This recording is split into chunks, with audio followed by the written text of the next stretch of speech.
we have a Bible Brief update. First, over the next few days, you'll notice our fresh new podcast art for the Bible Brief. We've updated our look to better reflect our goal of helping you connect the dots in the Bible story. Second, we're also unifying our podcast and app experience to make your journey through Scripture even smoother. As part of this unification, we're updating our run, jog, and walk speeds to simply levels 1, 2, and 3, making it easier to navigate your learning progression. Third, we're thrilled that our Level 2 content will begin on this podcast starting Monday, September 23rd. This 50-day journey through the Bible story is perfect for those of you who want a more general overview of the story without diving into too much detail. Invite a friend along for this short journey through the amazing story. Finally, the Bible Brief is all about helping you discover God's epic story. With these new updates and content, we're helping you become more equipped to explore the Scriptures and to see how God has a purpose for you. Thanks for listening, sharing, and giving to the Bible Brief.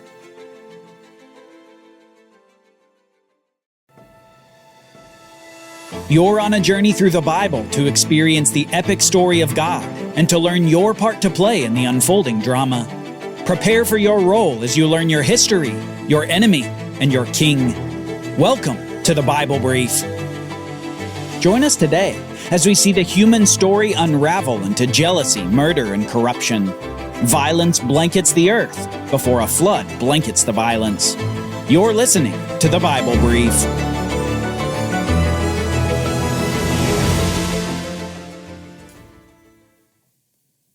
God's order has broken down as the serpent in the garden deceived the woman while the man sat idly by. Then the man and the woman both disobeyed God's order, his mandate and his prohibition, by eating fruit from the forbidden tree. Finally, we saw them exit the garden with deathly consequences because of their disobedient sin against God. But they didn't leave the garden without hope. They're holding on to a promise where an offspring of Eve will come to defeat the serpent. This promised offspring will set the wrong things right again, and they're looking forward to his coming. It's at this point in the story when we meet two of the offspring of Adam and Eve, and two questions should be in our mind. Will one of these offspring be the promised one? Will these offspring honor and follow God in a way that their parents failed to do? After their exit from the garden, the first couple begins to have children, and the first two sons are the initial focus of the narrative. The eldest son, Cain, and the younger son, Abel. Now, Abel was a keeper of sheep, while Cain was a tiller of the soil. So in the course of time, Cain brought some of the fruit of the soil as an offering to the Lord, while Abel brought the best portions of the firstborn of his flock. And the Lord looked with favor on Abel and his offering, but he had no regard for Cain and his offering. So Cain became very angry, and his countenance fell. "Why are you angry?" said the Lord to Cain, "and why has your countenance fallen? If you do what is right, will you not be accepted? But if you refuse to do what is right, sin is crouching at your door. It desires you, but you must master it." Notice a few things here. First, that Abel, the keeper of the sheep, presented the best of his flock as a sacrifice to God. But Cain, the field farmer, only offered a regular portion of his produce to God. Abel gave God the best of what he had, while Cain didn't. Apparently, Abel understood the proper way to honor God, and Cain is angry because God liked Abel's offering better than his. But God encourages Cain that when he does what is right, he'll be accepted just like Abel.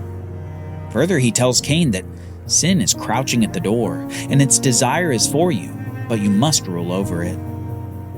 Said another way, God calls on Cain to rule over the sin that wants to rule over him. God is telling Cain his identity and his status, but sin wants to deceive him, just as the serpent deceived his mother. Cain is on the edge of giving in to something sinful. And soon, find out what that is. Cain said to his brother Abel, "Let us go out to the field." And while they were in the field, Cain rose up against his brother Abel and killed him. And the Lord said to Cain, "Where is your brother Abel?" "I do not know," he answered. "Am I my brother's keeper?" "What have you done?" replied the Lord. "The voice of your brother's blood cries out to me from the ground." Just a generation after his parents ate the fruit of the forbidden tree, Cain has committed the first murder. But in a heinous twist, Cain murders his brother not for something his brother did to him, but for something his brother did for God. Abel honored God, yet he was killed in his obedient honor of God. Maybe that reminds you of someone else later in the Bible story. Now, at this point in the narrative, we have a big problem. Cain has just proven his evil and his lack of faith in God. He's demonstrably shown that sin rules over him, and Abel, the faithful offspring of Adam and Eve, has been killed. How then can the serpent be defeated? Cain was now cursed by God. He couldn't be the promised offspring. Well, the answer to this question comes in the form of another son. Soon, Adam again had relations with his wife, and she gave birth to a son and named him Seth, saying, "God has granted me another seed in place of Abel, since Cain killed him." Their new son becomes a carrier of the first promise of the Bible, and we see Eve's hope renewed. Eve announces that their third son, Seth, will be a replacement offspring or seed for Abel. Despite murder among her children, Eve says that God's blessing of another child means that hope remains.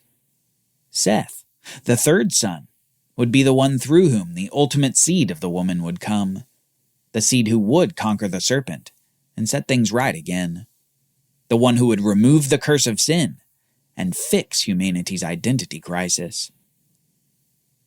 But apparently that would be a long time off.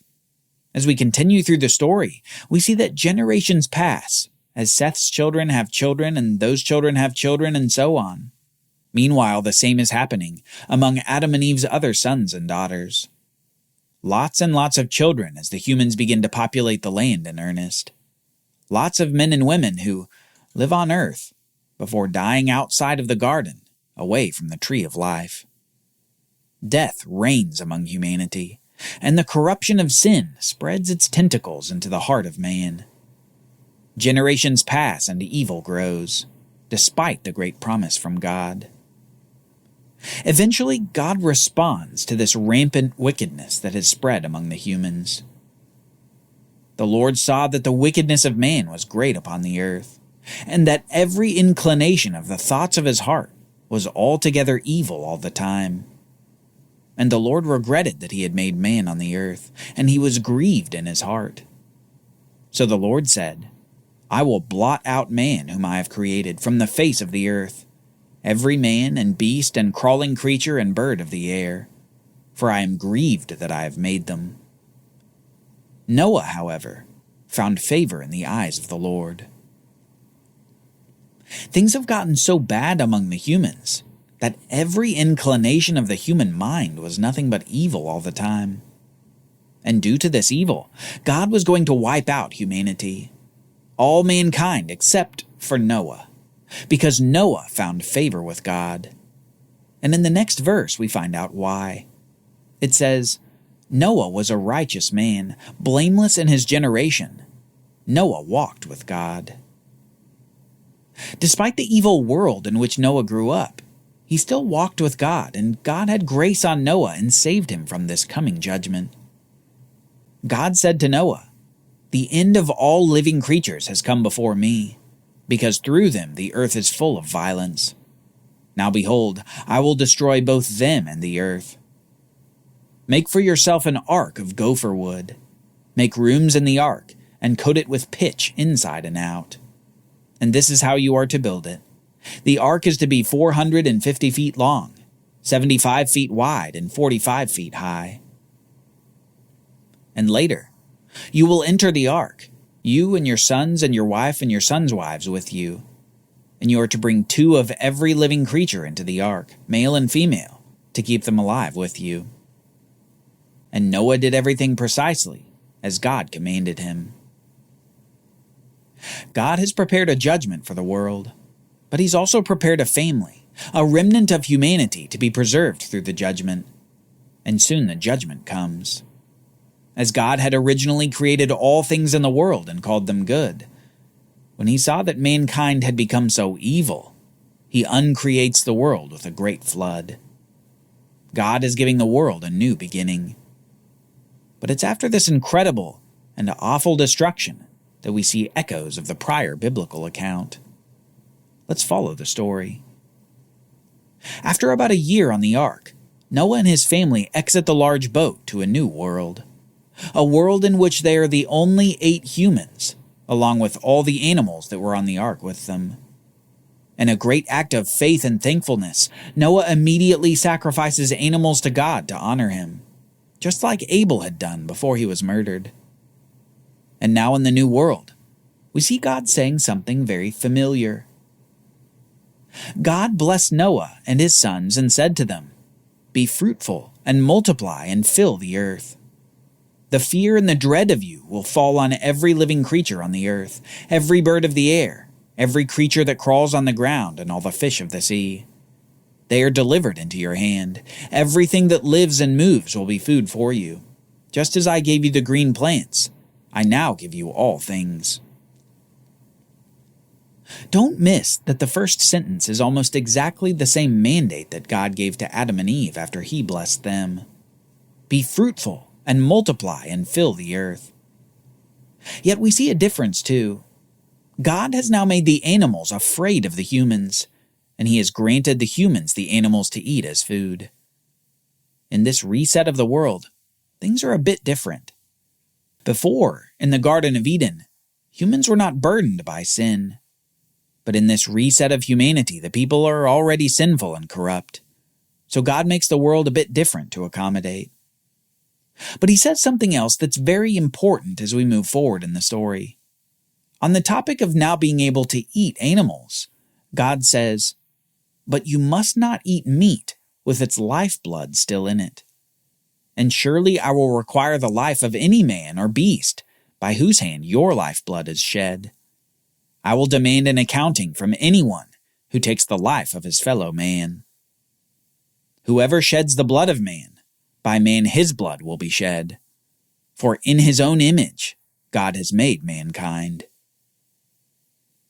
This may seem like odd commentary, where God moves from the proper way to eat animals to murder. Here, God essentially says that capital punishment is the appropriate punishment for murder. But we shouldn't miss the language. It's blood language. Rather than just murder, blood is used. And from here on in the biblical story, we're reminded of this idea of blood. Blood becomes the quintessential and primary indication of life, the capstone representation of life itself. And when blood is shed by someone in murder, their shed blood is the penalty for that murder. A life for a life. This principle of bloodshed as penalty will be emphasized later in the narrative. But remember that we get the first hint of this blood theme right here after the flood.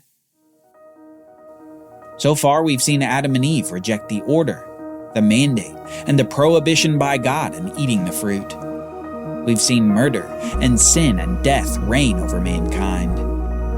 We've seen a great flood upon the earth, and we've seen a new and altered creation with Noah and his family. Yet despite God's blessing and mandate, the humans remain stuck with something they've had since that fateful day of the fall in the garden. They remain with corrupt hearts, bound to sin against God. Noah, however, appears to have a chance at change. He is, after all, a descendant of Adam and Eve, in a new world with God's blessing behind him. Will he be able to lead the humans to a new utopia of obedience and righteousness before God? Will he be the one to defeat the serpent and uproot the corruption of sin? Will his sons do any better than Cain and Abel?